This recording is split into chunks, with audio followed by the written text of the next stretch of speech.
Great, doing great. Mr. Smith, Yes. actually, let me say one thing first. All Bill Belichick's disciples haven't really succeeded as head coaches of yet, right? That was a part of my answer, but go ahead. Oh, well, I was just adding it on. No.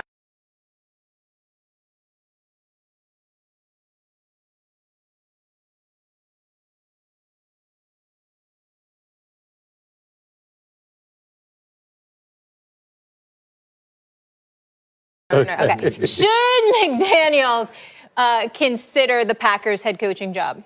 Yes, but the Packers should not consider Josh McDaniels as a head coaching candidate. Hell no. And it's for one reason and one reason only. And I want to say this to you, Teddy, especially. This has absolutely, positively nothing to do with the competence of a Josh McDaniels. He's a quality football mind. His accomplishments speak for themselves. I have no issues with him in terms of his football acumen. I don't trust Josh McDaniels outside of New England. As far as I'm concerned, anywhere else he goes, he just wants to be in New England. We all know he was supposed to be the coach of the Indianapolis Colts. True. Didn't happen. He reneged on that situation, put them in a bind. Now, I can't knock him because he loves working with my favorite owner in the NFL, the great one, Mr. Bob Kraft, Mr. Robert Kraft. I love this man, so I don't blame him one bit for not wanting to leave that man. And obviously, he's been given some kind of indication that there's the potential there to be the heir apparent to Bill Belichick in the event that Bill Belichick decides to walk away from the game at some point in time. I get all of that. All I'm saying is this guy is a New England Patriot through and through. I'm not even bringing up his record in Denver, which was 11-17, 3-9 his last year before he got fired in Week 13. I'm sure he's learned from that. He was young. He was a rookie back then as a head coach. I get it. I'm not holding that against him. I'm saying his heart is in New England. I don't trust him anywhere else, and that's why I wouldn't go after him. Here's the thing. What does Charlie Weiss at Notre Dame have to do with Josh McDaniels in Green Bay? In other words, that is true, obviously, Molly, as you pointed out. It is obviously true that coordinators for Belichick have not really worked out with other teams. And McDaniels hasn't looked great so far in that capacity, right? But that doesn't look. Belichick didn't look great in his capacity as a head coach in his first season either. Oh, what about Bill Parcells? Great Bill Parcells. Here's his D coordinator. What happened? What happened was he was learning. It was under not great circumstances, and he got another job, and he became the greatest coach in the history of organized football. Let's be honest, given the way the league is now and the Patriots' success. Yes, the Green Bay Packers should be interested in Josh McDaniels, and yes, Josh McDaniels should be interested in the Green Bay Packers. Of course, look at the teams having success. Teddy, Reich, and Nagy, and McVay, and all the enterprising bright minds who understand how to adopt and adapt to the new offensive schemes coming out of, like, the Big 12, for example, and know the modern game. Those are the kind of coaches you need. Josh McDaniels fits into that category. Tom Brady has had his best seasons and his best offense under McDaniels. Of course he would be a likely candidate for the job, and if you gave him Aaron Rodgers, I'm sure he could do quite well. Yeah, he should be a candidate for the job. He should be considered for the job. I mean, Josh McDaniels is going to be a head coach in this league. I don't know when it's going to be. I don't know if it's going to be this year.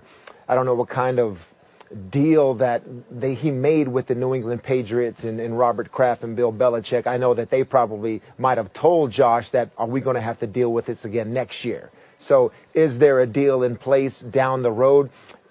We don't know that, but in terms of a creative offensive mind from week to week, having different plans, Josh McDaniels absolutely has that knowledge. I think he's ready to be a head coach. He can be a capable head coach. In terms of the Green Bay Packers and Aaron Rodgers, I don't think it's going to happen. I don't think Aaron Rodgers would want Josh McDaniels as a head coach, and here's why.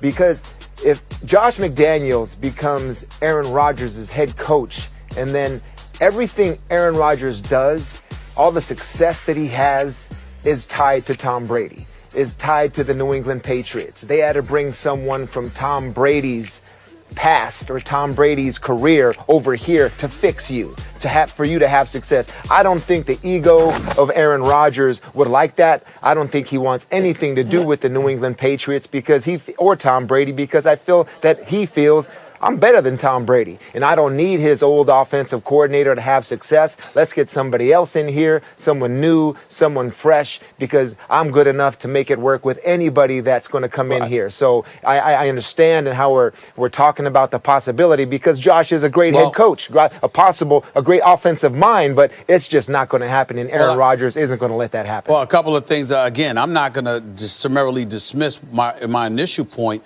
about him reneging on the Indianapolis coach job, because you had greats like Tony Dungy and others that talked about what a blemish that was on the coaching profession. That's just not something that you do after accepting the job and putting people in a pinch like that. That's number one. I think that's something that potentially counts against you. And number two, let's keep in mind his last year in Denver, although it was a long time ago. We're talking about 8 years ago, and we get it. It was his first head coaching experience. And you can't hold that but so much against him. But let's not forget, they were ranked dead last in points allowed and yards allowed. So you had a guy that was known for his offense, and they were certainly improving offensively. But as an overseer, there's a legitimate argument that he wasn't that guy, which is similar to what they have said about other coordinators coming out of New England, and I don't think you can ignore that. Teddy, I also want to go at your logic for a second about how Rodgers would perceive it. You have better insight into the way a world-class athlete would view this, obviously, than I do, but it seems to me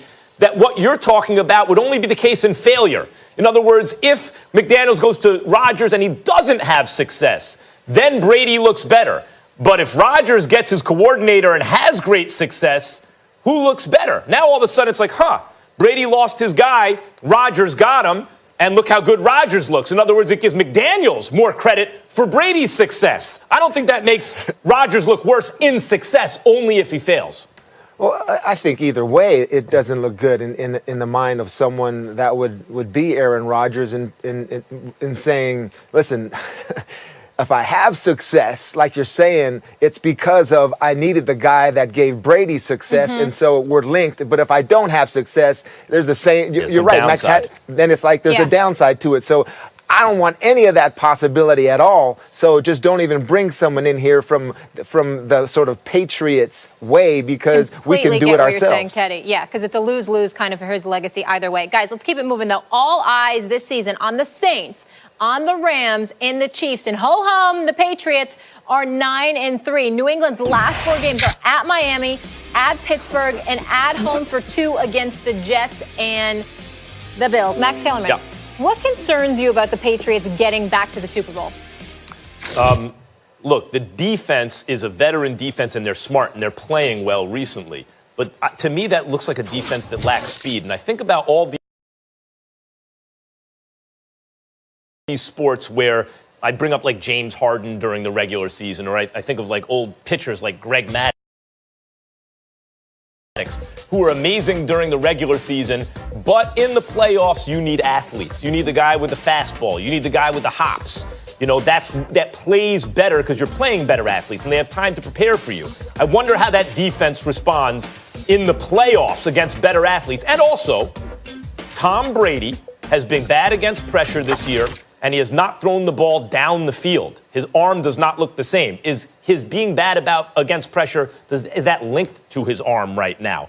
Does that continue even into the playoffs? Those would be my concerns. I'm not concerned about the Patriots in regards to Tom Brady. I think he'll be just fine. I think defensively, I'm going to pay attention to the fact that they haven't given up a 400-yard game in the last 5 games or so. I'm just looking at some of the numbers here. You know, Buffalo, Green Bay, Tennessee, the Jets, and the Vikings, all under 400 yards totally. I'm going to pay attention to that because the 3 previous games, they had given up over 400 yards in total offense. But I'm going to tell you what the biggest concern the Patriots should have. Kansas City Chiefs. That's the concern. Even with Kareem Hunt not there? Even with Kareem Hunt not there. And here's why. I believe that Kansas City's going to hold on to that number 1 seed. I believe the road to the Super Bowl is going to have to go through Arrowhead Stadium. And I do not believe that the New England Patriots are the same on the road as they are in Foxborough. And as a result, having to go to Arrowhead Stadium potentially for an AFC championship game, I think spells immense trouble for the New England Patriots. I think as a result, that should be their number 1 concern.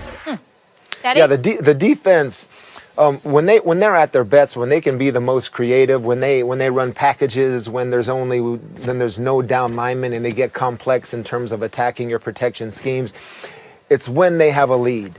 It's when they're ahead, so they can do those type of things. So offensively, in terms of scoring points, that's something I'm concerned with, to continue score points.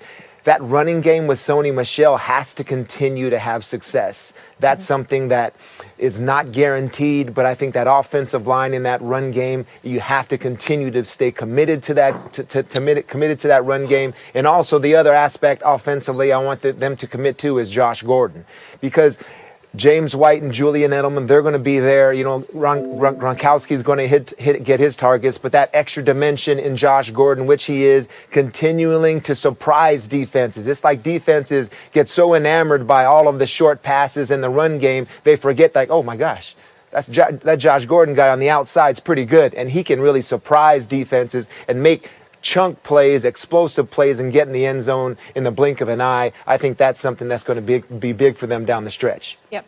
And Chiefs have a much tougher schedule the rest of the way. They got the Ravens, Chargers, Seahawks, as compared to what the Patriots have. All right, Teddy, always good to talk to you. We will see you on NFL Live later today. Thanks for the time. Thanks, guys. All right. Thanks, Teddy. When we come back here on First Take, Kawhi and the Raptors rolled the Sixers last night, but it's what Joel Embiid said about himself that is grabbing headlines. We discuss it all next.